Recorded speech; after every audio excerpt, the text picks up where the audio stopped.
So here we have the Mercedes-Benz C220. I'm going to start off by showing you around the outside of the car, and then we'll hop in and run through some controls on the inside of it. From the outside you can see it's a four-door car with alloy wheels. Let's start off inside the boot first of all. As we approach the back of the car, you can see we have reversing sensors, plenty of boot space as well, along with the three individually folding rear seats should you wish to increase this space even further. Okay, so we're just going to work our way back around to the front of the car, and then we'll hop in and run through some controls on the inside of it. But now that we've done a full circle, you can see it's in excellent condition the whole way round. Just briefly before we climb in, I think it's well worth seeing the interior from this exterior point of view. There's plenty to run through on the dashboard, so let's hop in and we'll do that now. Okay, now that we're inside the car, we're going to start with the dials. Over on the right-hand side, first of all, we have the rev counter and coolant temperature gauge.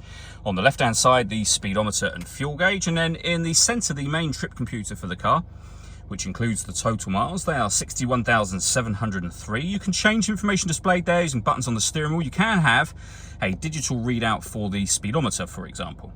Above that, it will show you what gear this car is in. It's an automatic, so we are, of course, in park at the moment. We back out to the steering wheel. The buttons I was using just a second ago are over here.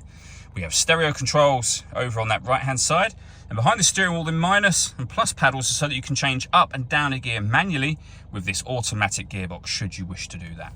Just over to our right hand side before we go over to the center console, you can see that we've got a heated driver seat. We also have a heated passenger seat with a similar button over on the passenger side of the car, of course. And then into the center, you'll see that we've got satellite navigation. Lovely clear colour display, a really easy system to use. All of the movement that you see me making on the screen at the moment is being done using this and this dial just here. So you can use this. This works as a button. You can go back a page, for example, from up on here, and you can rotate and push this dial down to enter certain menus. You've got our volume for the stereo down here as well. If you don't want to use those controls, you can use these. So you can access, for example, your satellite navigation straight off that menu. If we hit the radio button, we will be on the radio menu where you can see that we've got DAB, FM and AM radio, internet radio as well. And I'm using the dial at the minute to access all of these. We can go back a page from there.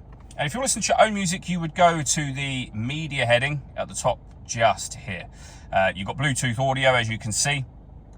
But you can connect up other devices as well.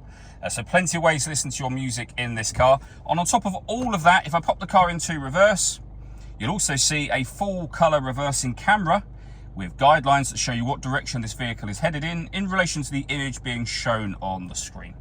Working our way down, we have our dual zone climate control. So you can adjust the passenger temperature up and down. Same for the driver side.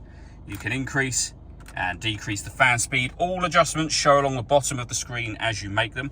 When you're happy with those adjustments, you can turn your air conditioning on and off from here, or put the whole system into auto. The car will now maintain the temperatures you've asked for by taking full control, and you can hear it doing that, of the fan speed and the direction of the air.